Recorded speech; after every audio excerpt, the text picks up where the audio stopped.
સાધના માર્ગ એમાં આગળ વધીએ એટલે કેટલીક વસ્તુ સ્વાભાવિક રીતે છોડવી પડતી હોય છે. બંધન છૂટતા નથી ત્યાં સુધી આગળ પ્રગતિ થતી નથી. મુખ્યત્વે ચારેક વસ્તુ છોડવી પડે છે. એક છોડવી પડે સંપત્તિ.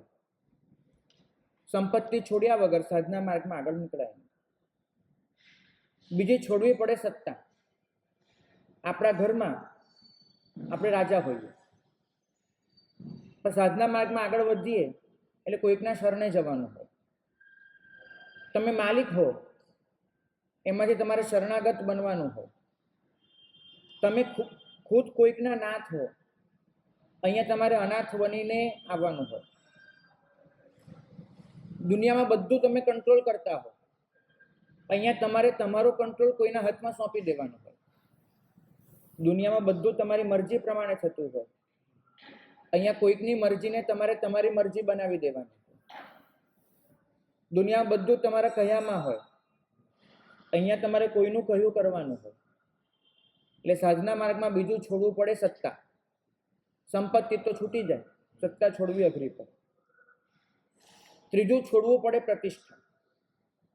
સામાજિક સ્તરે તમારી ખૂબ પ્રતિષ્ઠા હોય, તમે કોઈ કંપનીના માલિક હો, કોઈ સંઘમાં, કોઈ મંડળમાં, કોઈ સોસાયટીમાં તમારો કોઈ હોદ્દો હોય, અને એ બધી તમારી ઇજ્જત પ્રતિષ્ઠા બધું જ, આ બધું જ દાવ પર લગાડી દેવાનું અને સાધના માર્ગમાં એવા અજાણ્યા સ્થાને જતા રહેવાનું હોય કે જ્યાં આગળ તમને કોઈ ઓળખતું જ નથી, જ્યાં આગળ તમારી કોઈ પ્રતિષ્ઠા જ નથી. તો બધું ગુમાવી દેવાનું, સંપત્તિ, સત્તા, પ્રતિષ્ઠા. અને ચોથું, શરીરની આળપંપાળ, ભોગ સુખ છોડી દેવાનું. ચાર વસ્તુ છોડીને આપણે સાધના માર્ગમાં પ્રવેશ કરી શકીએ. અને મારો પોતાનો અનુભવ એવું કહે છે આટલા વર્ષોનો કે આ ચારેય વસ્તુ છોડવી બહુ જ સહેલી છે. જ્યારે સાધનાની લગની લાગે અને સાધનામાં આગળ વધવાનું મન થાય ત્યારે સંપત્તિ, સત્તા, પ્રતિષ્ઠા અને ભોગ સુખ ચારેય છોડવા બહુ જ સહેલા છે. બહુ એટલે બહુ વધારે પડતા સહેલા છે એમ કહું છું. કારણ કે સામે જે મળે છે એ ખૂબ મૂલ્યવાન અને ખૂબ આકર્ષક હોય છે. પણ છોડવું અઘરું છે પોતાની માન્યતા. આ ચાર વસ્તુ છોડીને આવી જવાય, પણ પોતાની જે માન્યતાઓ હતી મગજમાં ભરેલી, એ છોડવી બહુ અઘરી છે. હું પણાનું ભાન એ વિસર્જિત નથી થતું. અને ટ્રેજેડી, કરુણતા એ વાતની હોય છે કે આપણે જે છોડીને આવીએ એ સતત વળગેલું રહે છે. આપણને યાદ આવ્યા કરે છે કે મેં શું છોડ્યું. ઘણી વખત સાધુની ઓળખાણ એ રીતે અપાતી હોય છે કે પૂર્વાવસ્થામાં એ કોણ હતા, કેવા હતા, શું હતા, એનાથી અપાતી હોય. અને લોકો એ રીતે ઓળખાણ આપે તે તો સમજાય, પણ સાધુ પોતે એ ઓળખાણોનો આશક બને, સાધુ પોતે એ રીતે ઓળખાવાનું પસંદ કરે, તો ત્યારે ચોંકી જવા જેવું છે. એનો મતલબ એટલો થાય કે છોડ્યા પછી પણ જે છોડ્યું છે એ મનમાંથી નીકળ્યું નથી. મહાવીર પોતાની ઓળખાણ ક્ષત્રિય કુળના અધિપતિ તરીકે આપે, એમાં વધારે શોભા છે કે મહાવીરને જ્યારે ઓળખાણ આપવાની થઈ ત્યારે એમને જો અનિવાર્યપણે આપવાની હોય તો ઓળખાણ એક જ આપી છે, અહમ ભિક્ષુ, હું ભિક્ષુ છું.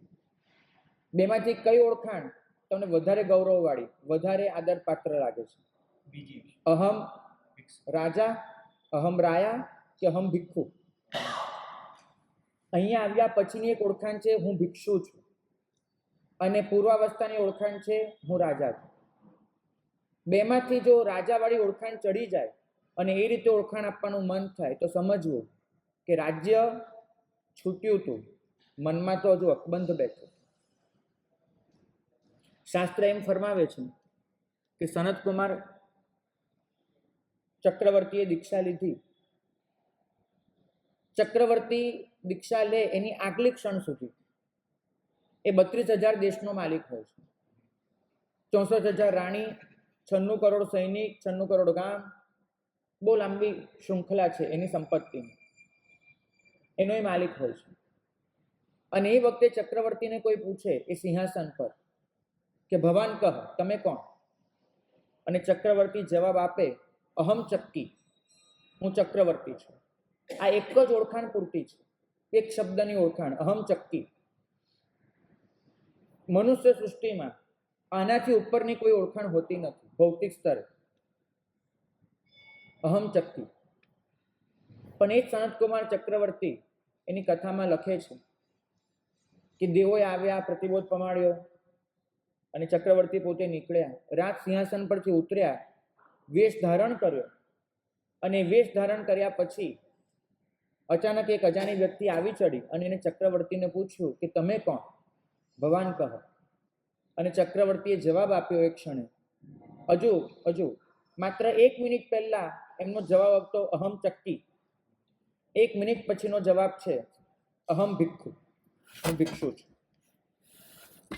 હવે શાસ્ત્ર એ કહે છે કે કમાલ જોઈ લો, 1 મિનિટ પહેલાનો જે જવાબ હતો અને 1 મિનિટ પછીનો જે જવાબ છે, બંનેને જો ત્રાજવું લઈને તુલના કરીએ છીએ તો સમજાય છે કે અહમ ચક્કી બોલતી વખતે જે ખુમારી હતી, જે ગૌરવ હતું, જે એક અંદરનો અહેસાસ હતો કે હું કંઈક પામીને બેઠો છું, એ ખુમારી, એ ગૌરવ, અહેસાસ એ સેંકડો ગણો વધી ગયો છે. ત્યારે જવાબ નીકળ્યો છે કે અહમ ભિક્ષુ. સેંકડો ગણી વધારે ખુમારી, સેંકડો ગણી વધારે ગૌરવ એની અંદર છે. તો આ વસ્તુ આપણને સમજાવે છે કે ચક્રવર્તી જેવા ચક્રવર્તી જ્યારે છોડીને નીકળે છે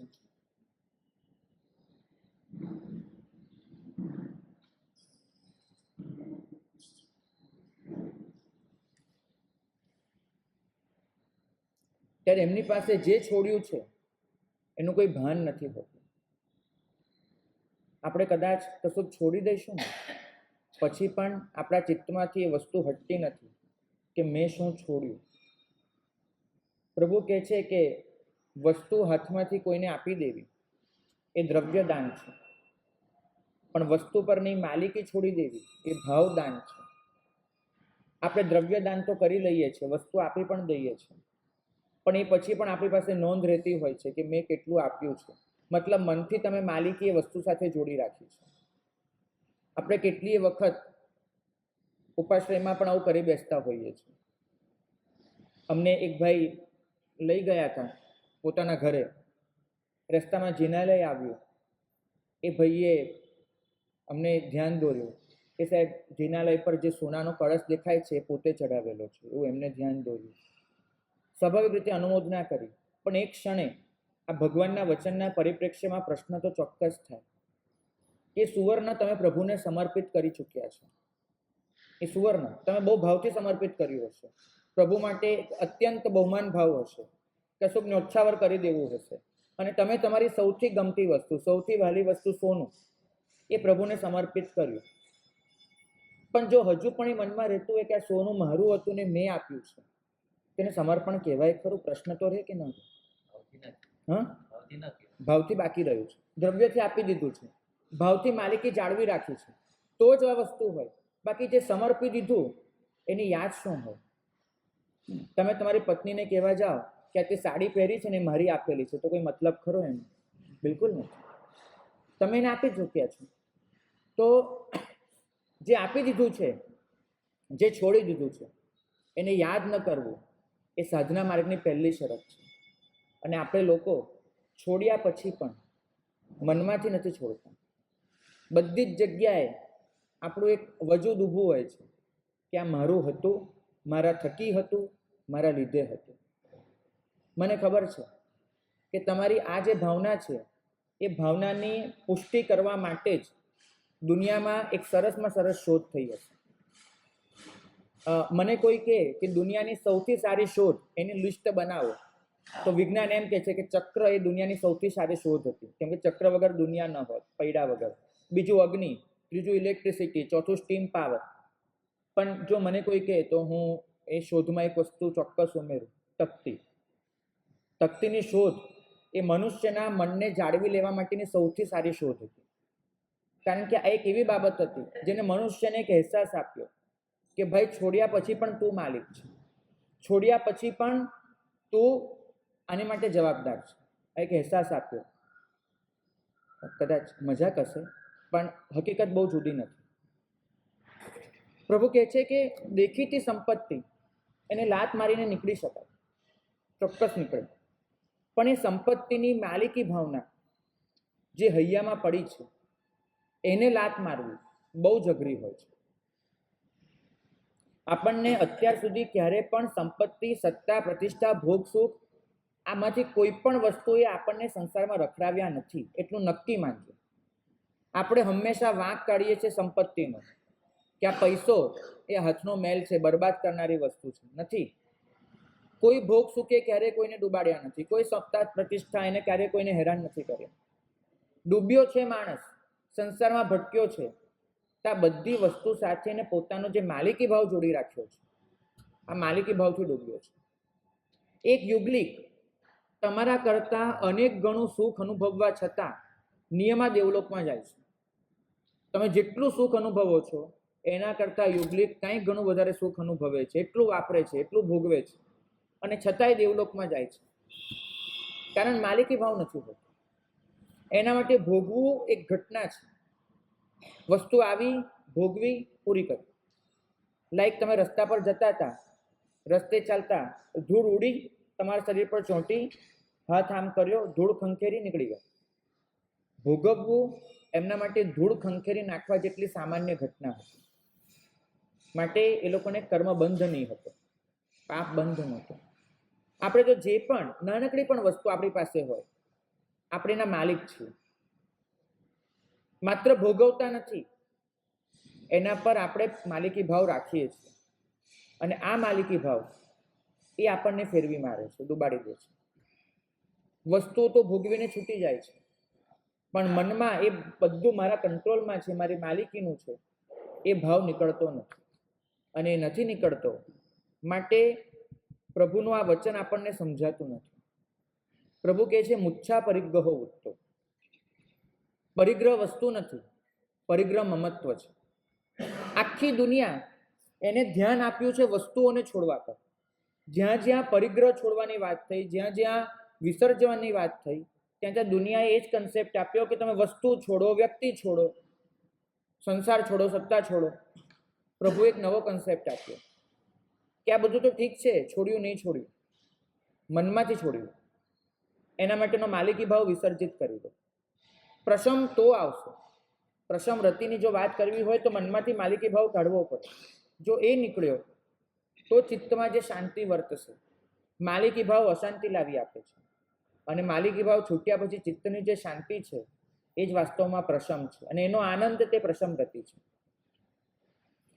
હૈયામાં જે માલિકી ભાવ પડ્યો એને લાત જલ્દી વાગતી નથી, ખરેખર નથી વાગતી. હું અમારી પોતાની વાત કરું.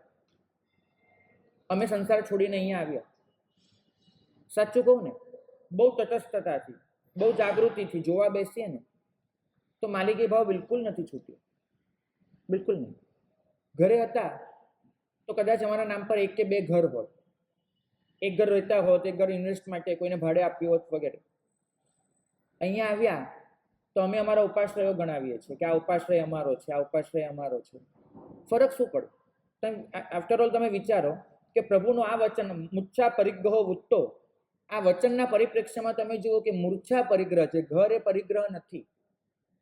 તો 4 દિવાલ મારા ઘરની હતી, 4 દિવાલ ઉપાશ્રયની છે, અને હું જ્યારે એમ કહું કે આ નેમિસુરી સમુદાયનો ઉપાશ્રય, આ મારો ઉપાશ્રય, તો મારો માલિકી ભાવ ક્યાં ગયો? કશું જ નથી થયું. મારો પરિગ્રહ કદાચ મોટો થયો છે. ઘરે હોત તો આટલું મોટું ઘર તમારા નસીબમાં નહીં હોવાનું હતું. અહીંયા છો તો 4 માળનો આવો તોતિંગ અપાશ્રય મારા નસીબમાં છે. તો પરિગ્રહ વધ્યો કે ઘટ્યો? ચોક્કસ તમે વિચારજો. ઘરે હોત તો 1 કે 2 ઘર હોત, અહીં તો 50 ઉપાશ્રયમાં મારા નામની તકતી હોઈ શકે છે. અને દરેક ઉપાશ્રયમાં હું જ્યારે જોઉં છું મારી તકતી, મારા વડીલોની તકતી, તો બહુ આનંદ આવે છે કે અમારો ઉપાશ્રય. તો પરિગ્રહ તો બરકરાર રહ્યો છે. ઘરે હોત ને તો કદાચ 1, 2, 3 છોકરા હોત, વધારે તો નહીં હોત. અહીંયા આવીએ તો 5, 10, 15, 20 કેટલાય ચેલા હોઈ શકે છે, કોઈ લિમિટ નથી એની. તો દરેક ચેલા પર એક માલિકી ભાવ આવે છે.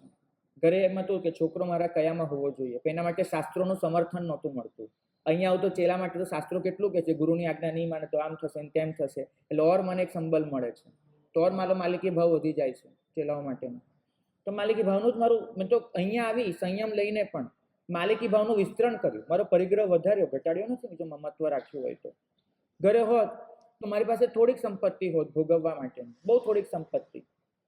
અહીંયા આવું છું તો અહીંયા તો મારી સંપત્તિ ઓર વધી જાય છે, વસ્તુઓ તો વધે જ છે, પણ એનાથી વધારે લોકો બધા મારા કયામાં છે, આટલા લોકો મારું માને છે, કરે છે. તો બધું ધીમે ધીમે તમે જોશો તો આપણે વસ્તુઓ છોડી, મમત્વ ભાવ નથી છૂટ્યો. અને કદાચ મમત્વ ભાવ પર આપણો ફોકસ જ ન હોવાને લીધે અહીંયા આવીને આપણે એવું માનીએ છીએ કે અમે પરિગ્રહ છોડીને આવ્યા, વાસ્તવમાં પરિગ્રહ વધાર્યો છે મમત્વ ભાવને લીધે. તો મારે આ સૂત્ર પર ફોકસ કરવું પડશે કે મૂર્છા પરિગ્રહ, મૂર્છા એ પરિગ્રહ છે. તુલસીદાસ એ તો સ્પષ્ટ કહે છે, કંચન તજવો સહેલ હે તિરિયા ને, માન પ્રતિષ્ઠા આપ વડાઈ, તુલસી દુર્લભ તજવા એ. દુનિયામાં સૌથી સહેલું છોડવાનું છે સોનું, બહુ સહેલાઈથી છૂટી જાય સંપત્તિ. એનાથી થોડુંક અઘરું સ્ત્રીનો પ્રેમ. સંપત્તિ છૂટે, સ્ત્રીનો પ્રેમ છોડવો અઘરો, એ પણ છૂટી જાય. બધું જ છૂટે, 3 વસ્તુ નહીં છૂટે. એક તો અભિમાન, મેં છોડ્યું છે એનું ગૌરવ, એ નહીં છૂટે. બીજું પ્રતિષ્ઠા, જે માનપાન મળે છે એ નથી છૂટતા. અને ત્રીજું આપ વડાઈ, કોઈ આપણને ઓળખતું ન હોય તેને ઓળખાણ આપવાની ભરપૂર મથામણ નથી છૂટતું. તમે ખરેખર જોજો, ઉપધાન 99 કંઈ પણ કરીને આવો ને, કોઈ સારી આરાધના, 28 કરી, માસ ખમણ કર્યું, શુદ્ધિ તપ કર્યો, અને રસ્તામાં ક્યાંક જઈ રહ્યા છો, ટ્રેનમાં કોઈ ભેગું થઈ ગયું, બાજુમાં કોઈ જઈને બેઠું છે, કોઈક રીતે તમારો એ અભિગમ રહેશે કે તમે જે કરીને આવ્યા છો એ સંદેશ એના સુધી પહોંચાડવો. કોઈક રીતે તમે રસ્તો ગોતી જ નાખો છો. જે તપ કર્યું છે, જે આરાધના કરી છે, એ તમારે કોઈકને સુધી પહોંચાડવી છે. તો આપ વડાઈ નથી છૂટતી. આ 3 વસ્તુ એટલી દુર્લભ છે. તુલસી દાસ એમ કે છે કે આ 3 જે દિવસે છૂટી જાય એ દિવસે આપણે સ્વયં ભગવાન બની જઈશું. પણ આ 3 છૂટવું મને તો બહુ અઘરું લાગ્યું છે. એના પણ એક વસ્તુ કરવાનો ગુણ આવે માન વિષયમાં, પણ સાધના માર્ગમાં આ 3 છોડીને જ તમે થોડીક પ્રગતિ કરી શકો. લાત મારવાની છે પોતાના અભિમાનની, લાત મારવાની છે વસ્તુઓ પરના મમત્વની, લાત લગાડવાની છે પોતે જે છોડ્યું છે એ છોડ્યાની બુદ્ધિનું. ભગવાન એક સરસ ઉદાહરણ આપે છે. 3.5 કરોડ કથા ભગવાને પોતાના આખા જીવનમાં કહી છે. કથા એટલે આખી કથાઓ ન હોય, ઉદાહરણ હોય, ઉપમા હોય. તો 3.5 કરોડ એમને આપી હતી. એમાં એક ઉપમા ભગવાને બહુ સરસ આપી. ભગવાન કહે છે કે એક સાપને પોતે સફાઈ કરવી હોય પોતાના શરીરની તો હાથ નથી કે પગ નથી. માનો કે સાપે નાહવું છે તો નાહે કઈ રીતે, એની પાસે તો કંઈ ઘસવા માટે છે નહીં. તો સાપ શું કરે? તો સાપની ચામડી ખૂબ મલિન થાય, અને સાપ જે ચામડી મલિન થાય એના આવરણો હોય એને દર વર્ષે એકવાર ઉતારી દે, જેને આપણે કાંચડી કહીશું. તો સાપ પોતાની કાંચડી ઉતારે એમાંથી મુક્ત થઈ જાય.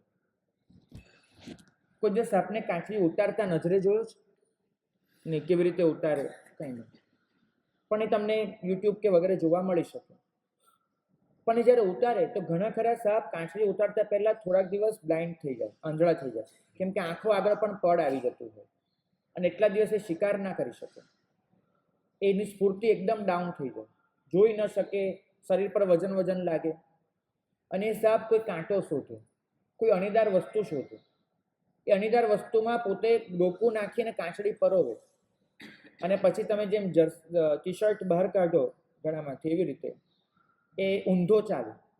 પેલી કાંચડી ભેરવાયેલી હોય, છૂટી પડતી જાય અને સાપ નીકળતો જાય.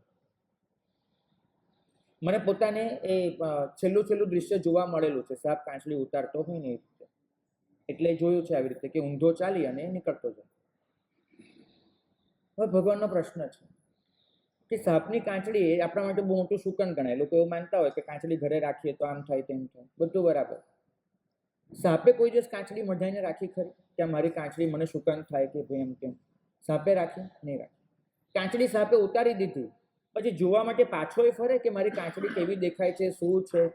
નહીં. સાપ કોઈ દિવસ યાદ બી કરે કે મારી તો કેવી સરસ કાંચડી હતી, હું મૂકીને આવ્યો, છોડીને આવ્યો, યાદ પણ કરે સાપ? નહીં કરે. સાપે કાંચડી ઉતારી તો ઉતારી. તો ભગવાન શબ્દ વાપરે છે, તયસંવ જહાઈ સેરયમ ઇતિ સંખાય મુનિ ન મજ્જય. પ્રભુ કહે છે કે તમે જે છોડ્યું છે એ બધું રજ છે, મામૂલી ધૂળ છે, અને એ ધૂળને તમે છોડીને આવ્યા છો. હવે તમે એનું અભિમાન કરશો કે મેં આટલી ધૂળ છોડી. તમે 7 દિવસ બળગામથી ફરી કરીને આવો, શરીર પર આમ ચપ્પુ ઘસો ને તો મેલ ઉતરે એવા લપેડા થયા હોય, અને તમે સ્નાન કરો અને બધો મેલ ઉતારો, પછી તમે મેલને જોખવા બેસો મેં કેટલો મેલ ઉતાર્યો, એવું બન્યું છે કોઈ દિવસ કે મેં આટલા ગ્રામ મેલ ઉતાર્યો મારા શરીર પરથી, આટલા ગ્રામ ધૂળ ઉતરી, એવું કહ્યું છે? પ્રભુ કહે છે કે તમે સાધના માર્ગમાં પ્રવેશ કરવા માટે જે બધું છોડ્યું એ બધું ધૂળ હતી, ધૂળ. તો ધૂળનું કોઈ વજન માપવાનું હોય કે મેં કેટલી ધૂળ ઉતારી છે? અને કોઈ સાપ પોતાની કાંચડી ગણવા ના જતો હોય કે મારી કાંચડી કેટલી લાંબી, કેટલી મોટી, કેટલી છોડી, તો તમે અને હું શું કામે ગણવા જઈએ છીએ કે હું શું છોડીને આવ્યો, મારી પાસે શું હતું ને મેં શું વિસર્જિત કર્યું? કેમ? સાપ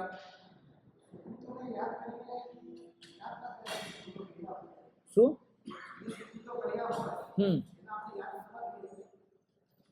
સુકૃતોને યાદ કરવા જોઈએ કે નહીં, ભાઈનો પ્રશ્ન છે. ભાગ્યશાળી સુકૃતોને યાદ કરવા જ જોઈએ. એને સુકૃત અનુમોદના કહેવાશે. સુકૃતોને યાદ કરવા જ જોઈએ. પણ અનુમોદના અને આ જે ભાવના છે બંને વચ્ચે બહુ ફરક છે. મને આ લાભ મળ્યો તો આ ચઢાવવાનો, એ અલગ મુદ્દો થયો, અને મારા મનમાં કે મેં આટલું દાન આપ્યું, બંને ભાવનામાં ફરક છે. ક્રિયા એકની એક હોઈ શકે છે, ભાવનાઓ બહુ બદલાઈ જતી હોય છે. તો લાભ મળ્યો એની ભાવના અને મેં લાભ લીધો એ ભાવના, બંનેમાં ફરક છે. કાંચડી ગમે તેટલી સુંદર હોય એ છોડી દેવા માટે હોય છે. સંપત્તિ ગમે તેટલી સુંદર હોય એ છોડી દેવા માટે હોય છે. કાંચડી છોડ્યા પછી એને યાદ નથી કરવાની હોતી, સંપત્તિ મેળવ્યા પછી એને યાદ નથી કરવાનું હોતું, અને સાધક આત્મા એને તમામ સાંસારિક ભાવોને આટલી સરળતાથી ફગાવી દેવાના હોય છે. આ બોલવું જેટલું સહેલું છે, સ્વીકારવું, આચરવું એટલું જ અઘરું છે, એટલું જ અઘરું. અહીં તો કોઈના માટે નાનકડું આપણે ભલાઈનું કામ કરી લઈએ ને, પછી 3 વખત એને યાદ ના કરાવીને ત્યાં સુધી ચેન નથી પડતું કે મેં આ કર્યું હતું તારા માટે.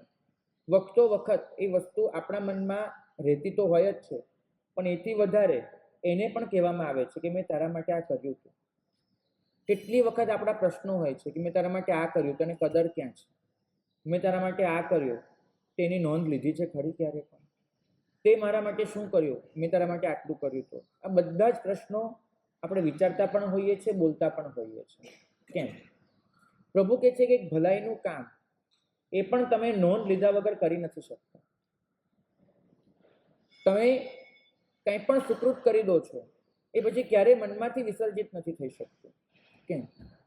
તમે સમજો છો કે આ રીતે આગળ નહીં વધી શકાય, અને છતાંય આચરણમાં મૂકવાનું આવે ત્યારે એટલા જ પાછળ પડી જાવ છો. કેમ?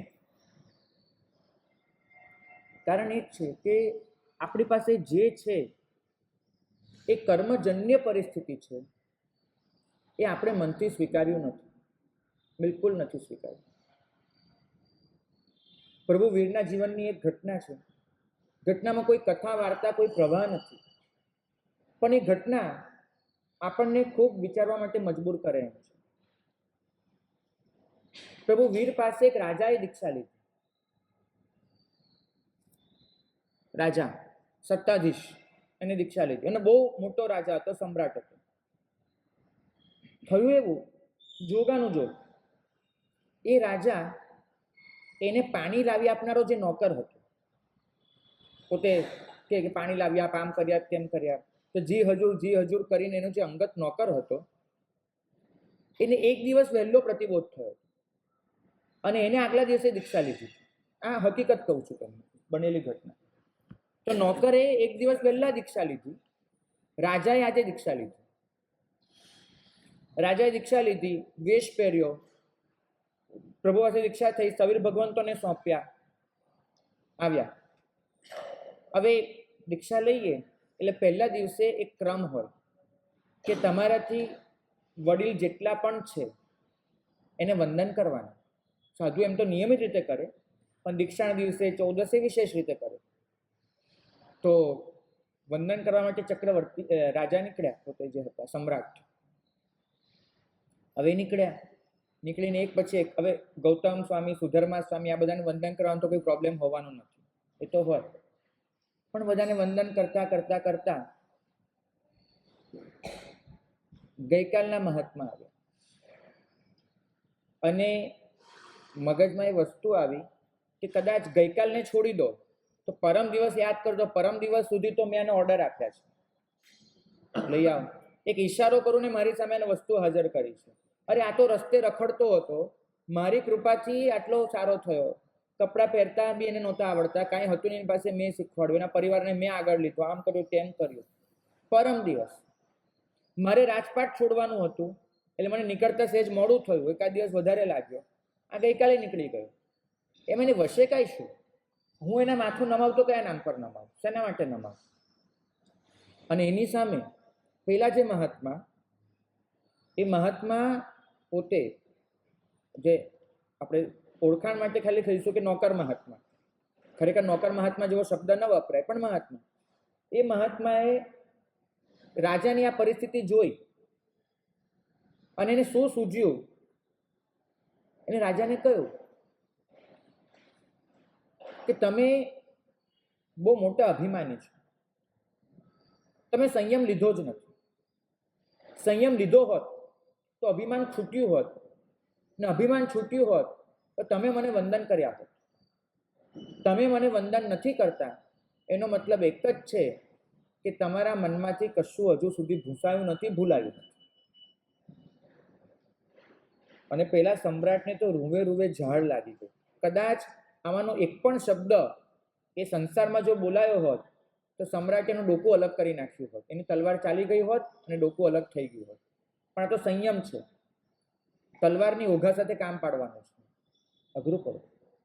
અને જ્યારે સામેવાળી વ્યક્તિ આટલી કઠોરતાથી કહી દે કે તમે મને વંદન નથી કરતા, એ તમારું અભિમાન છે, અને ખરેખર દીક્ષા લીધી હોય તો વંદન કરી લો. કમસે કમ આપણે તો એમ કહીએ કે જો રાજા છે, ટેવાવા માટે 15 દિવસનો ટાઈમ આપવો જોઈએ. ધીમે ધીમે બધું થશે, સેટ થશે ભાઈ. મનમાં ધીમે ધીમે આપણે સમજાવીશું, શીખવાડીશું, અને થતું જશે. દીક્ષાના પહેલા જ દિવસે સમ્રાટને એમ કહી દેવામાં આવે કે તમે દીક્ષા માટે લાયક જ નથી જો વંદન નથી કરતા તો. અને એ પણ પાછું કહેનાર કોઈ વડીલ ન હોય, સ્વયં પરમ દિવસ સુધી એની આજ્ઞા જેને ઝીલી છે એ નોકર મહાત્મા આવીને એમ કહી દે સમ્રાટને, શું થાય? ખાલી વિચારજો. આખી ઘટનાના સમાચાર પ્રભુ પાસે પહોંચ્યા. પ્રભુને કહેવામાં આવ્યું કે પ્રભુ, આપના સાધુઓને દાબમાં રાખો, આપના સાધુઓને કંઈક સમજાવો.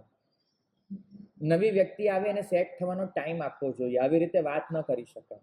ફરિયાદ ચક્રવર્તી સમ્રાટની નહોતી પહોંચી, ફરિયાદ પેલા નોકર મહાત્માની પહોંચી હતી. દુનિયાનો દસ્તુર કદાચ આ જ હોય, એમ કહેશે કે આ મહાત્માએ ધ્યાન રાખવા જેવું હતું. કારણ કે દુનિયા મહાત્માને નહીં જુએ, એની પૂર્વાવસ્થાને જોશે. કદાચ આનાથી ઊંધું થયું હોત, મતલબ ચક્રવર્તી એટલે સમ્રાટે એક દિવસ વહેલા દીક્ષા લીધી હોત, નોકરે બીજા દિવસે લીધી હોત, અને નોકરે વંદન નહીં કર્યા તો તારી દીક્ષા તો ગઈકાલે થઈ, હું શું કામ વંદન કરું? તો ભગવાન પાસે ફરિયાદ ઊંધી ગઈ હોત. બરાબર વિચારજો, ભગવાન પાસે ફરિયાદ ઊંધી ગઈ હોત કે આ દીક્ષા લીધી તો પણ એને વંદન નથી કરવા, આવું તો કેમ ચાલે? પણ હવે બન્યું છે ઊંધું. નોકરે પહેલા દીક્ષા લીધી છે, રાજાએ પછી લીધી છે, તો ફરિયાદ નોકરની જ જવાની છે, રાજાની નથી જવાની. એને સેટ થવાનો ટાઈમ આપવો જોઈએ, આવી રીતે વર્તન ન કરી શકાય. પ્રભુ શું કહે? પ્રભુ શું કહે? વિચાર કરજો. પ્રભુએ બંનેને બોલાવ્યા પોતાની પાસે, સમ્રાટને પણ બોલાવ્યા. મતલબ હવે સમ્રાટ નથી, પણ જે સમ્રાટ હતા એને પણ બોલાવ્યા, નોકર મહાત્માને પણ બોલાવ્યા. બંનેને બેસાડ્યા, બંનેને પૂછ્યું કે મારે કેટલાક પ્રશ્નોના જવાબ જોઈએ છે તમારી પાસે, અને હું એવું માનું છું કે જે જીવ મારી પાસે સંયમ લે છે એને આટલા પ્રશ્નોના જવાબ તો આવડવા જ જોઈએ, કારણ કે મેં એને દીક્ષા આપી છે. આટલા પ્રશ્નનો જવાબ આવડે. પ્રભુનો પહેલો પ્રશ્ન હતો કે સંયમનું મૂળ શેમાં છે? ચલો તમને પૂછીશ, સંયમનું મૂળ શેમાં છે? હા, ક્ષમા? નહીં.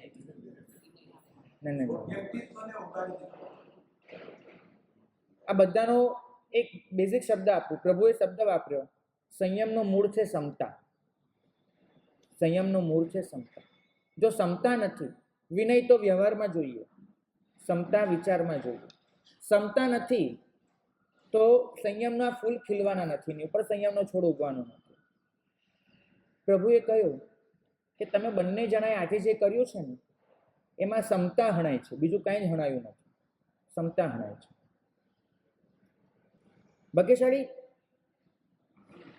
જ્યારે તમે લોકો અહીંયા આવો છો, દીક્ષા લો છો, આ પ્રભુ સમજાવે છે, ત્યારે તમે સંસારની એ બધી જ બાબતોને છોડીને આવો છો કે જે કર્મજન્ય હતી, જે કર્મે લાવી આપી હતી. નોકર હોવું કે સમ્રાટ હોવું એ કર્મજન્ય પરિસ્થિતિ છે, આત્મિક પરિસ્થિતિ નથી. અને સંયમ એ તમામ બાબતોને તિલાંજલિ આપવાનું શીખવે છે કે જે કર્મજન્ય છે, કર્મથી આવેલું છે. તમે અહીંયા આવો છો અને કર્મજન્ય પરિસ્થિતિને ભૂલતા નથી, તેનો મતલબ એક જ થયો કે તમે સમતાને સમજ્યા જ નથી. સાધના માર્ગમાં બંને જણ સરખા છે, કેમ કે કર્મને ભૂલી જવાના છે, આત્મા સરખા છે. સાધના માર્ગમાં ઉપર નીચે તો જ થઈ શકે છે કે જેની પાસે સમ્યક જ્ઞાન દર્શન ચારિત્ર વધારે છે ઉપર છે, જેની પાસે ઓછું છે નીચે છે. સમ્યક જ્ઞાન દર્શન ચારિત્ર ગુણ છે. સાધના માર્ગમાં ઉચ્ચ નીચતા ગુણથી નક્કી થઈ શકે છે, કર્મથી નહીં. સમ્રાટ, મહાત્મા, તમે જે કરી રહ્યા છો એનો મતલબ એક જ છે કે તમે આજ સવાર સુધી જે હતા એ પરિસ્થિતિને યાદ કરી રહ્યા છો કે જે કર્મજન્ય હતી. જો તમે માત્ર આત્મિક પરિસ્થિતિને જોઈ હોત તો તમે સમતામાં હોત અને તમને પ્રભુ ગૌતમ સ્વામી અને આ મુનિ બંનેને એક સરખા ભાવથી માથું નમાવાનું સૂઝ્યું હોત, કેમ કે બંને વચ્ચે કોઈ ફરક નથી. તમારા માટે તો બંને વડીલ છે. પેલા મહાત્માને કહ્યું કે જો તમારા ચિત્તમાં સમતા આવી હોત તો કોઈએ વંદન કર્યું કે ન કર્યું એની તમે નોંધ ન લીધી હોત. નોંધ લેવાય છે એનો મતલબ છે કે સમતા ચૂકાઈ છે.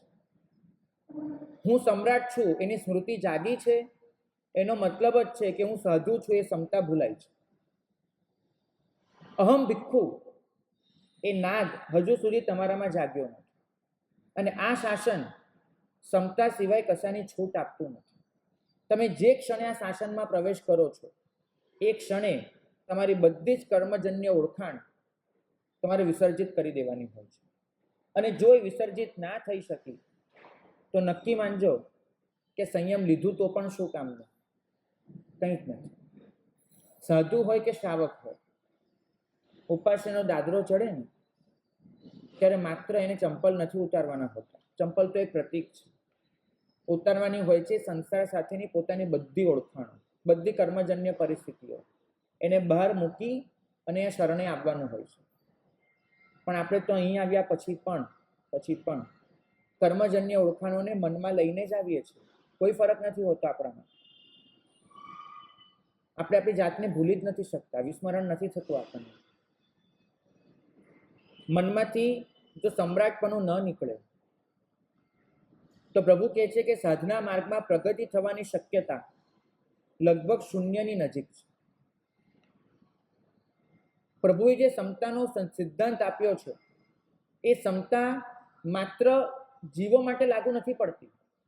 માત્ર મારી સાથે જે પણ થશે એનો સમતાથી સ્વીકાર હશે એટલું પણ નથી હોતું. એની અંદર એ પણ છે સમતાનો અર્થ કે હું મારી સામે આવનાર દરેક આત્મા એને માત્ર આત્મા તરીકે જોઈશ, કર્મજન્ય ઓળખાણને જોવા માટે વચ્ચે નહીં લાવું. આપણે તો આપણી સામે કોઈ પણ આત્મદ્રવ્ય આવે એને આત્મા તરીકે નથી જોતા, કર્મજન્ય ઓળખાણોને સાથે રાખીને જ જોઈએ છે. હું હિતેશભાઈને જોઉં છું ને, મને મનમાં હિતેશ વાસા જ યાદ આવે છે. મારી સામે એક આત્મા છે, એ મનમાં જ નથી આવતું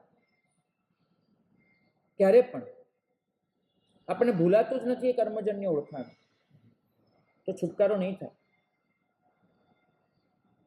પ્રભુ કહે છે કે સાધના માર્ગમાં આત્મિક પ્રગતિ તો જ થવાની છે કે તમે તમારી ઓળખાણોનું વિસર્જન કરી શકો.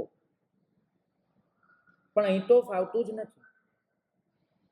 કેટલાય સાધુ ભગવંતો એ સંસારમાં શું ભણીને આવ્યા હતા, એમની જિંદગીના અંત સુધી કહેવાતું રહે છે કે સંસારમાં શું ભણીને આવ્યા હતા, શું કે કોના દીકરા હતા, કેટલી સંપત્તિ હતી, કેટલો અભ્યાસ હતો, કહેવાતું જ રહે છે.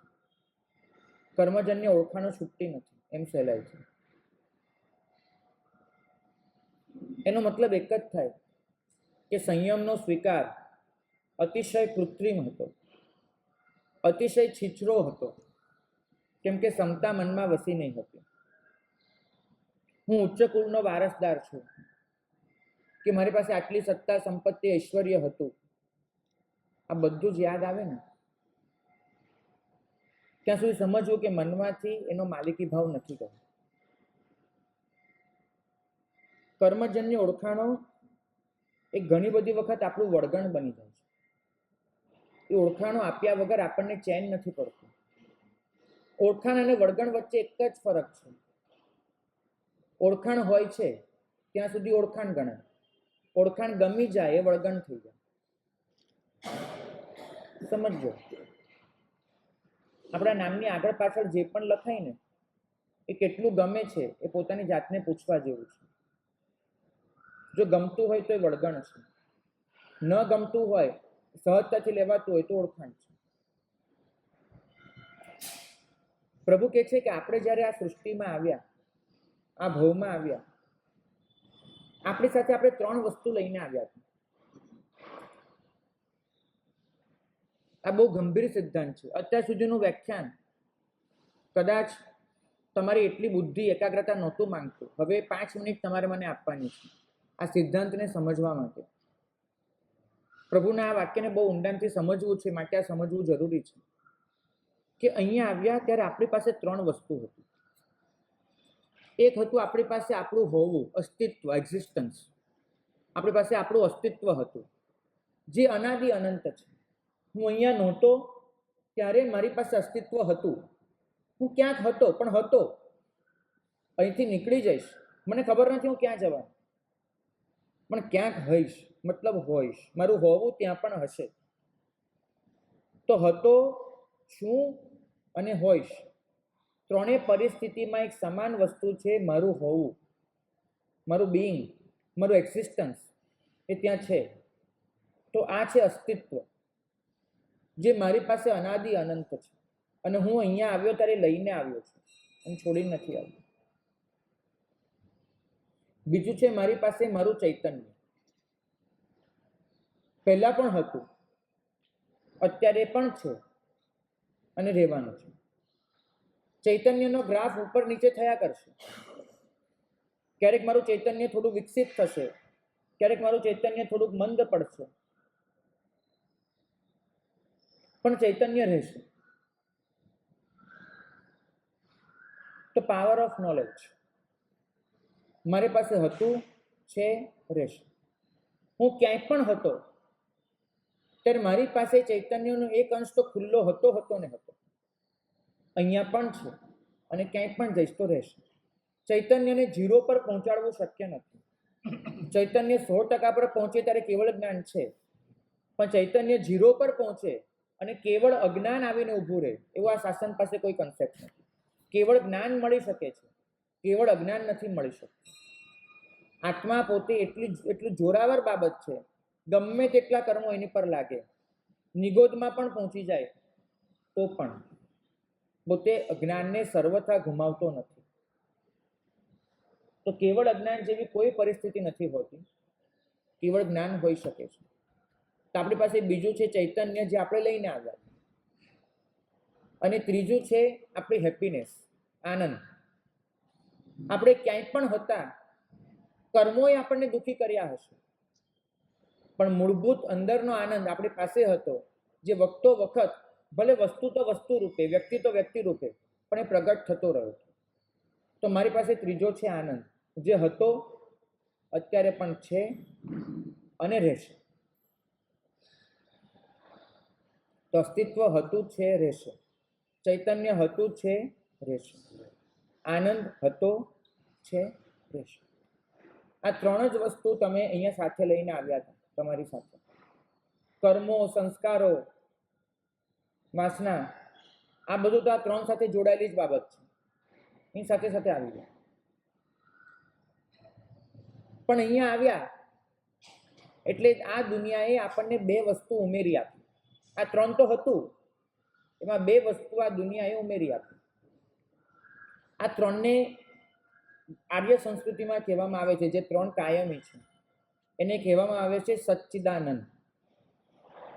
સત એટલે હોવું, અસ્તિત્વ. ચિત્ત એટલે ચૈતન્ય, આપણે કહીએ ચિદાનંદ, તો ચિત્ત એટલે ચૈતન્ય, ચિત્ત શક્તિ. અને આનંદ એટલે હેપીનેસ. તો સત, ચિત્ત, આનંદ, આ ત્રણ અનાદિ અનંત છે આપણી પાસે. હતા, છે, રહેશે. આપણે ત્રણેયને પરાકાષ્ઠાએ પહોંચાડવાના છે. અસ્તિત્વ પરાકાષ્ઠાએ સિદ્ધશિલા પર અનંત ભાવે ભાવે બિરાજમાન થઈ જશે. ચૈતન્ય પરમ કક્ષાએ કેવળ જ્ઞાન બની જશે. અને આનંદ પરમ કક્ષાએ પરમ આનંદ તરીકે ઓળખાશે. આ ત્રણ આપણી મૂળભૂત બાબતો. પણ એમાં આ દુનિયાએ બે વસ્તુ ઉમેરી આપી.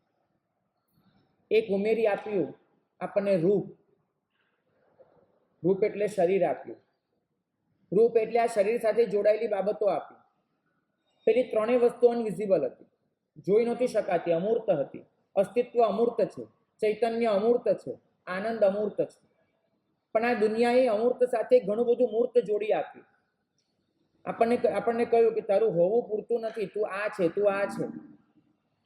આપણને આનંદ માટે એમ શીખવાડ્યું તારો અંદરનો આનંદ મેટર નથી કરતો, આ બધી વસ્તુઓ તને આનંદ આપશે. જ્ઞાન માટે પણ કહ્યું કે તું શું જાણે છે એ બરાબર જો. તો આપણને રૂપ આપ્યું આ દુનિયાએ, શરીર આપ્યું, ભૌગોલિક પદાર્થો આપ્યા, ઘર આપ્યું, કપડાં આપ્યા, બધું જ આપ્યું. તો રૂપ ઉમેરાયું દુનિયા પાસેથી. અને પાંચમી વસ્તુ આ દુનિયાએ આપી, નામ. નામ લઈને નહોતા આવ્યા, નામ આ દુનિયાએ આપ્યું.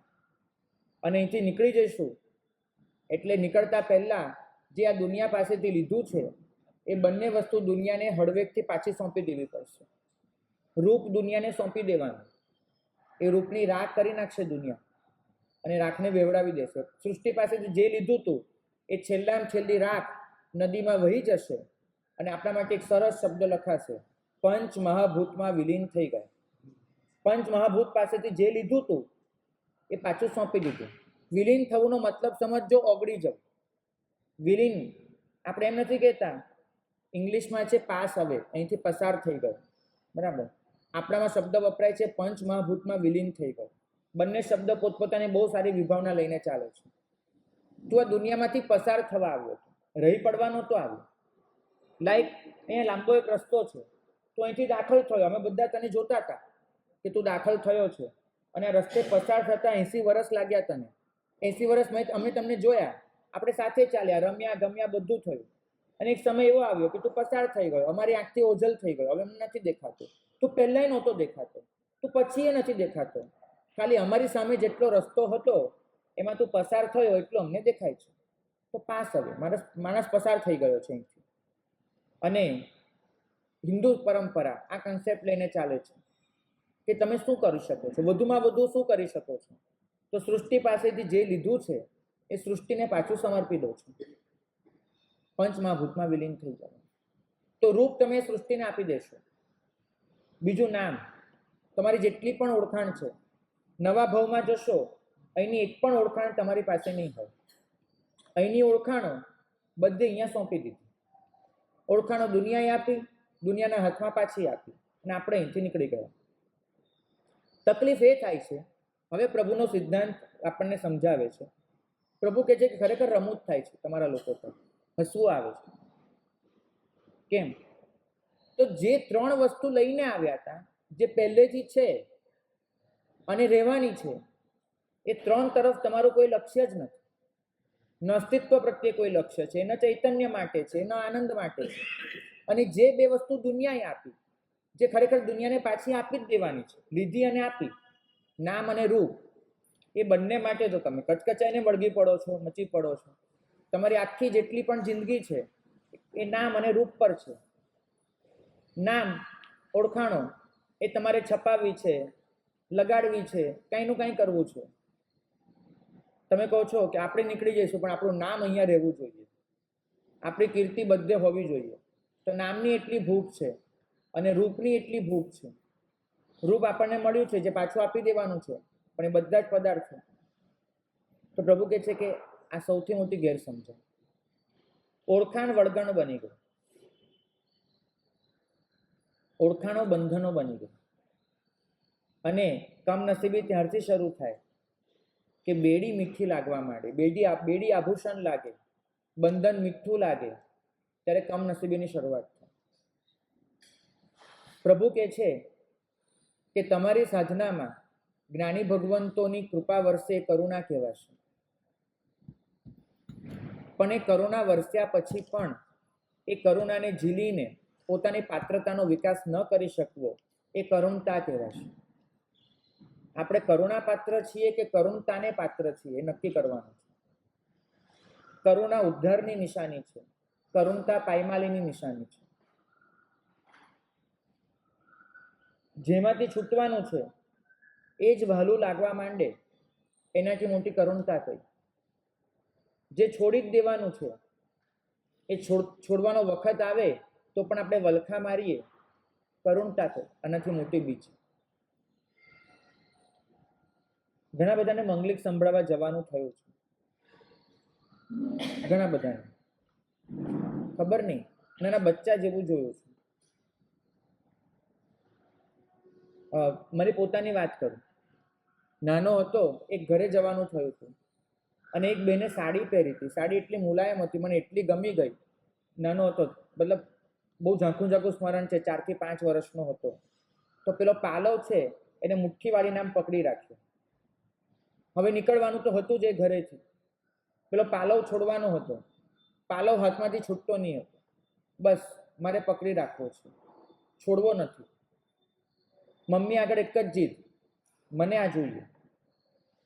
ખબર જ હતી કે છોડવાનું છે, એ પાલવને છોડીને જ ઘરેથી નીકળી જવાનું છે, કેમ કે એ આપણું ઘર નથી, એ આપણો પાલવ નથી, પણ જોઈએ છે. કેટલી બધી વખત એ 5 વર્ષનું જે બાળક હતું મારી અંદર, એને મેં 80 વર્ષનું થઈને મારી સામે સૂતું જોયું છે. મંગલિક સંભળાવતો હો અને પછી પૂછવું કે ભાગ્યશાળી કોઈક ઈચ્છા, કંઈ પણ છેલ્લું આમ તેમ. અને જે ઈચ્છાઓ સાંભળી છે, તમને એમ દેખાય વળગ્યો છે માણસ, હવે જવાનું જ છે, છોડવાનું જ છે, પણ નથી છૂટતું. મનમાં કેટલું બધું રહી જાય છે, આ બાકી રહી ગયું, આમ કરવાનું, આને આમ તેમ. શ્વાસ, છેલ્લો શ્વાસ બી શાંતિથી નથી લેવો માણસને. એને એમ થાય છે કે હજુ થોડાક શ્વાસ લંબાઈ જાય, હજુ આમ થાય તેમ થાય. કેટલું સારું, ખબર નહીં. ન તો મળ્યું તું ત્યારે ધરપત હતી, ન તો છોડવાની વેળા આવી ત્યારે કોઈ શાંતિ છે. આપણે બધા જ ખૂબ વલખા મારીને બધું છોડીએ છીએ. અને મને તો ખરેખર ચિંતા થાય છે કે મારે જ્યારે છોડવાનું આવશે ત્યારે વલખા તો નહીં મારું ને હું, કે બધું પકડી રાખવું છે. તમને પૂછું છું કે જે નામ અને રૂપ આ દુનિયા પાસેથી લીધા છે, એ નામ ને રૂપ જ્યારે દુનિયાને પાછા આપવાના આવશે, ઉધાર લીધું તું ભાઈ, તો ઉધારી જ્યારે ચૂકવવાની આવશે ત્યારે બધા ગડબડ ગોટાળા તો નહીં કરો ને, અંદર આમ પકડી તો નહીં રાખો ને. અહીંયા તો લગભગ મુંબઈમાં રોજનો એક કેસ સાંભળવા મળે છે, સાહેબ આટલી ઉઘરાણી હતી ને બધી ડૂબી ગઈ ઉઘરાણી, એમાં હું બેસી ગયો છું. મતલબ કોઈની ડૂબી છે તો કોઈ ડૂબાડનાર છે, એટલું તો હું સમજુ છું. કોઈકની ઉઘરાણી ડૂબે છે તો કોઈ ડૂબાડનાર હોય છે. તો કુદરત પાસે પણ આપણી એક ઉઘરાણી હતી, મતલબ કુદરતની આપણી પાસે હતી, કુદરતે આપણને આપ્યું હતું નામ રૂપ બંને. એ ઉઘરાણી જ્યારે પાછી આપવાની આવે તો આપણે ડૂબાડી તો નહીં દઈએ ને, એમ બધું પકડી રાખીને કે ભાઈ તારી પાસેથી લીધું તું કોણે, હું તો ઓળખતો જ નથી તને, એવું કહીને ઊભા નહીં રહી જાવ ને. એમ પૂછું છું, હળવેકથી આપી તો દેશો ને, કે પછી તમે વલખા મારશો કે નથી છોડવું, નથી આપવું. પ્રભુ કેટલું જ કહે છે કે આ બધું વાપરજો, ભોગવજો, વળગતા નહીં. વાપરવું બહુ જુદી ઘટના છે, ભોગવવું બહુ જુદી ઘટના છે, વળગણ એનાથી બહુ અલગ ઘટના છે. આપણે વાપરતા વાપરતા વળગી પડીએ છીએ, ભોગવતા ભોગવતા માલિક બની જઈએ છીએ. વાપરીને હળવાશ નથી, ભોગવીને નિરાત નથી, હૈયે શાંતિ બિલકુલ નથી. વાપરીને છોડતી વખતે એટલો જ હિચકિચાટ હોય છે, ભોગવીને છોડતી વખતે એટલી જ વ્યાકુળતા હોય છે. ખબર નહીં.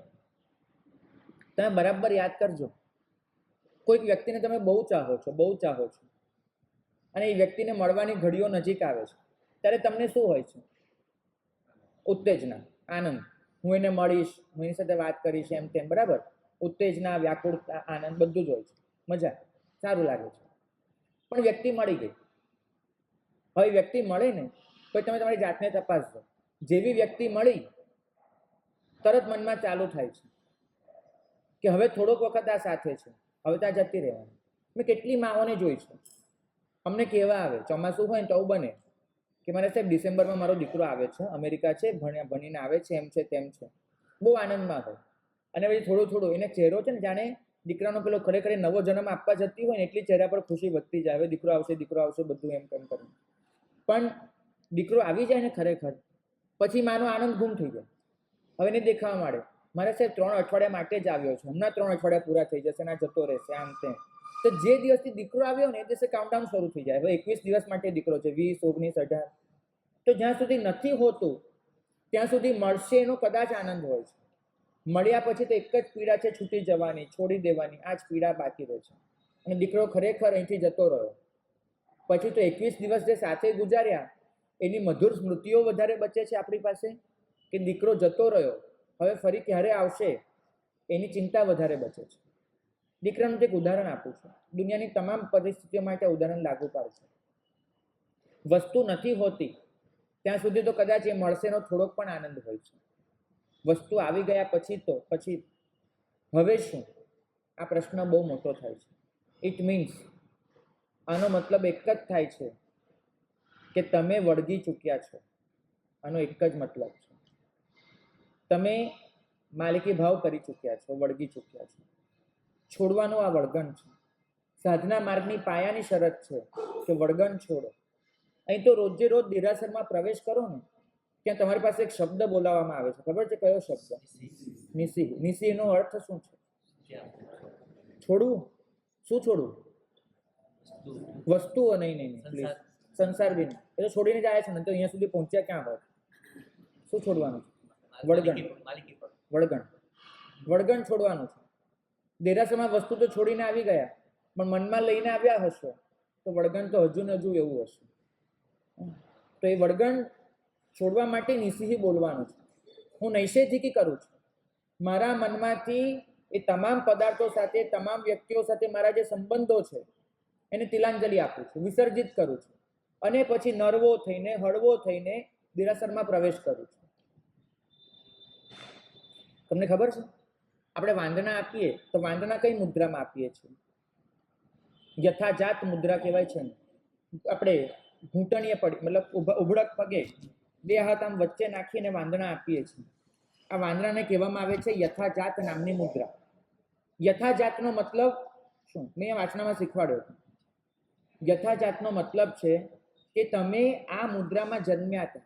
જ્યારે બાળક ગર્ભમાંથી બહાર આવે છે ત્યારે પોતે આમ બે પગ આમ કરી સંકોચાઈ બે હાથ વચ્ચે નાખીને બહાર નીકળતું હોય છે. તે બાળક જન્મ્યું ત્યારે જેટલું હળવું હતું, જેટલું નરવું હતું, એ બાળક પાસે નહોતું નામ, નહોતું રૂપ. પહેલી ક્ષણે જન્મેલું બાળક, એની પાસે આ શરીર છે એટલું રૂપ છે, સિવાય કાંઈ જ નથી એની પાસે. ન તો નામ હતું, ન રૂપ હતું વિશેષ. તો તમે જ્યારે ગુરુ ભગવંતને વંદન કરો છો, વાંદણા આપો છો, ત્યારે તમારે એ બાળક જેટલા હળવા અને નરવા થઈ જવાનું છે. તમે બોલો ને, ઈચ્છામી ખમાસમનો વંદ્યુમ જાવણી જાય નિસિયાય અનુજાણહ. તો એ નિસિયાએ બોલો, એ નિસિયાએ બોલતી વખતે ખરેખર તમારે બાળક જેવા બની જવાનું છે એવું તમને કરીને દેખાડે છે.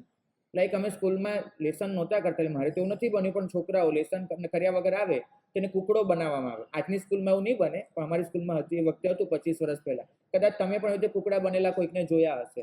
આમ બે કાન પકડી એમ કરીને બેસી જવાનું. કેમ બેસવાનું? કેમ કે તમે કંઈક એવું કર્યું છે કુકડા જેવું કામ, કે ખાલી ફર્યા કર્યું, ચર્યા કર્યું, ચણ્યા કર્યું, પણ કરવાના કામ ન કર્યા તો તમને બનાવવામાં આવે.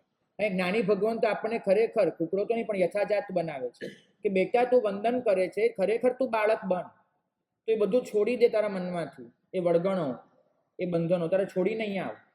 તો આપણને ખરેખર એવું બનાવડે છે અને બનાવીને એક અહેસાસ આપવા માંગે છે આપણને. પણ આપણે ક્યારે અહેસાસ લીધો? પ્રશ્ન પૂછજો પોતાની જાતને કે અહેસાસ લીધો, એ કર્યો કે હું બાળક જેટલો હળવો થયો, બધું જ છોડીને, મારું નામ, મારું રૂપ બધું છોડીને અહીંયા આવ્યો.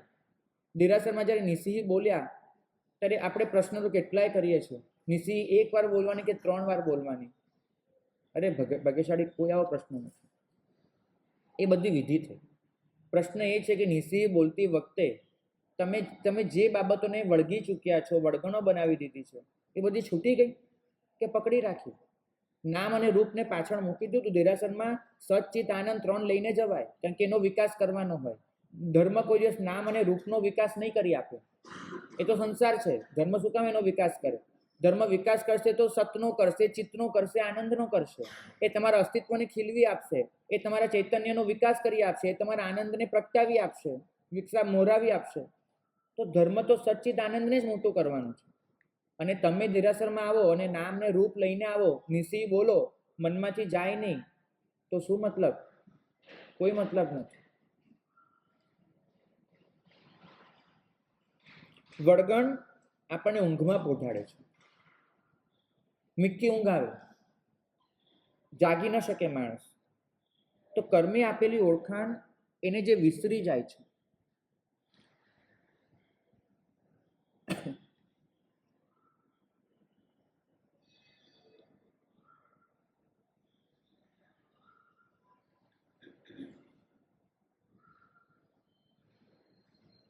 એક કન્સેપ્ટ વપરાયો છે, યહ પરાત્મા પરમ જ્યોતિ પરમઃ પરમેષ્ઠિના આદિત્ય વર્ણમ તમસઃ પરસ્તા દામનંતિય. જે અંધારાને પેલે પાર પહોંચી ગયા છે એને નમસ્કાર હજો. તો અંધારાને પેલે પાર પહોંચવું એટલે શું? જ્ઞાની ભગવાન તો આ પ્રશ્ન પૂછે છે કે અંધારાને પેલે પાર પહોંચવું એટલે શું? એમને જ કીધું છે કે કર્મજન્ય ઓળખાણો એ અંધારું છે, નામ અને રૂપ એક અંધારું છે. અને આ અંધારાને પેલે પાર ઓળંગી જઈએ ત્યારે જ આપણને આપણા અસ્તિત્વની, શુદ્ધ અસ્તિત્વની ઝાંખી થઈ શકે છે. પણ એ ઝાંખી કરવા માટે ઓળખાણોને ભૂલવી પડે. આપણે તો હજુ સુધી 4 બાબતને પકડી રાખી છે. સરખામણી આપણો સ્વભાવ છે, બરાબર જોજો, કંઈક પણ આવે આપણી સરખામણી ચાલુ થઈ જાય છે. સરખામણી સ્વભાવ છે. મૂલ્યાંકન આપણો શોખ છે. કોણ કેટલામાં એ મૂલ્યાંકન આપણો શોખ છે. અભિમાન આપણો અધ્યવસાય છે. આ મૂલ્યાંકન કરીએ અને સરખામણી કરીએ એટલે જે થોડુંક આપણા નસીબમાં બચે એ અભિમાન આપણો અધ્યવસાય છે. અને નિંદા આપણો વ્યવસાય છે. બીજામાં જે ખરાબ દેખાય એનો આપણી નિંદા કરી વ્યવસાય છે. તો આપણો સ્વભાવ સરખામણી, આપણો શોખ મૂલ્યાંકન, આપણો અધ્યવસાય અભિમાન, આપણો વ્યવસાય નિંદા. આ 4 કર્મજન્ય ઓળખાણ ઉપર નિર્ભર છે. પ્રભુ કે આ 4ને છોડવાની જરૂર નથી. ન તો નિંદા છોડવાની જરૂર છે, ન મૂલ્યાંકન છોડવાની જરૂર છે, ન સરખામણી છોડવાની જરૂર છે, ન અભિમાન છોડવાની જરૂર છે. કેમ કે આ 4ના મૂળ પડ્યા છે કર્મજન્ય ઓળખાણોમાં. જો તમે એ ભૂલી શક્યા તો 4 વસ્તુ આપોઆપ છૂટી જવાની છે.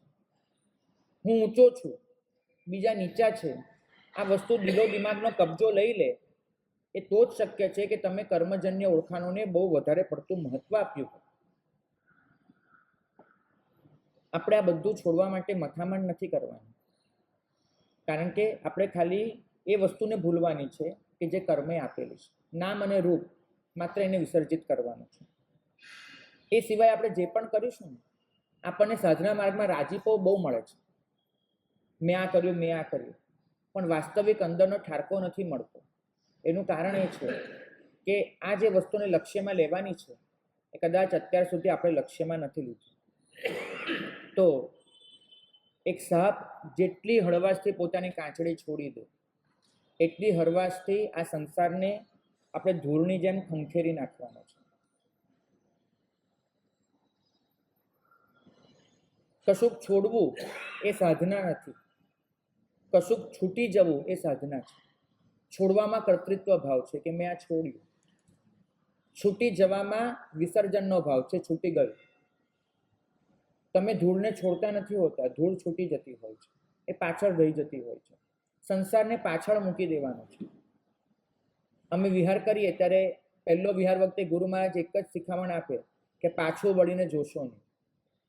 કદાચ અહીંયા આવો ઉપાશ્રયમાં ત્યારે ભગવાન આપણને આ જ શિખામણ આપે છે કે પાછું વળીને જોશો નહીં. પાછું વળીને ન જોવું એ જ નિસિહી છે. આગળ જ જોવું, પાછું વળીને ન જોવું એ જ નિસિહી છે. તો આ નિસિહી આપણે સાચી શીખી જઈએ, કર્મજન્ય ઓળખાણોને ભૂલી જઈએ. જે સચિત આનંદ આપણા શાશ્વત છે એને યાદ રાખીએ, નામ અને રૂપ એને વિસર્જિત કરવાનું શીખીએ અને સાધના માર્ગમાં ધીમે ધીમે એક એક ડગલું આગળ વધતા જઈએ. એ જ મંગલ કામના.